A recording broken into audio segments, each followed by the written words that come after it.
If I could only give one single advice to a starting indie hacker, it would be to speak with their users.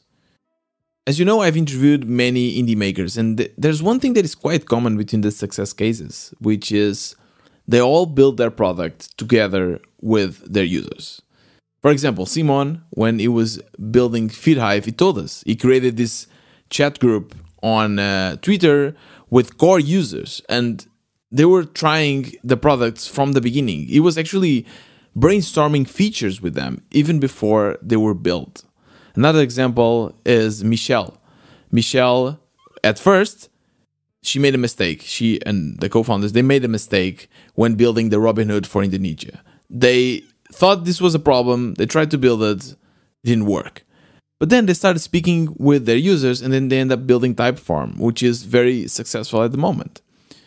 So, for sure. And that's why as well the audience first approach works so well, because it kind of forces you to build in public and to speak with your users. And when I say speak, it doesn't mean necessarily that you need to have one-on-one conversation. This helps, for sure. One-on-one conversations helps a lot.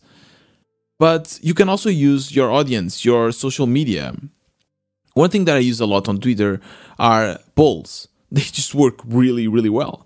For instance, I can tell you that people prefer espresso to Americano. I was asking, hey, what type of coffee do you prefer? And I said espresso, Americano, or cappuccino, and most people voted for espresso. I know that this is kind of a side note, but I was so surprised. Like, why? I mean, I know that here in Portugal, actually, when you go to a coffee place here in Portugal, if you ask for a coffee, they will give you an espresso by default. But in Germany, and I think more in Central and Northern Europe, they mostly will give you Americano. So I was so confused. Anyways, like you can learn so much from these kind of polls, and I use this to somehow understand better my audience and understand how they think. And I'm not necessarily speaking in a one-on-one scenario with them. I still do that, as I said. For instance, with the Indie Lottery, João and we are always sending DMs to potential users, indie makers, and I always ask, like, can you give me feedback? And they do. And it's really, really great feedback. We always write everything down. And I mean, when you're building something, let's say that you build a product and you are working on the landing page, right? And the landing page is quite important. It's something that we always stress a lot about because it's our touch point with the user. We need to convince them that we are going to bring value to them. We need to grab their attention. One thing that it's crucial, share your landing page with true friends that can give you feedback. Not the true friends that like your family, they'll be like, oh, it's so amazing, I love it. No, like people that will really, if it's shit, will tell you it's shit. You know what I mean? That's important. It's really important. One thing that I do is in the community, we have this WB community, right? I mean, you should know. You're a listener of this podcast. I always speak about it. One thing that I do is there's a group called the Feedback Channel, and I just share the landing page, and I ask for the feedback, and they give it to me, and it's super eye-opening.